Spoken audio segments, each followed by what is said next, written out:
What percent represents half of a half of a half? Take a moment to think about it.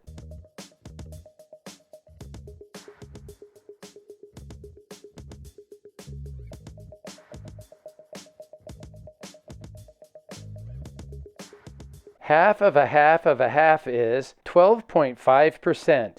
Here's why. Half is 50%. Half of 50% is 25%.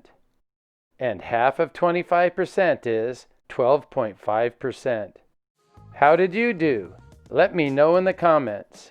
Help me disrupt YouTube's algorithm by liking this video, commenting on this video, sharing this video, and subscribing to my channel. Thanks. I appreciate it.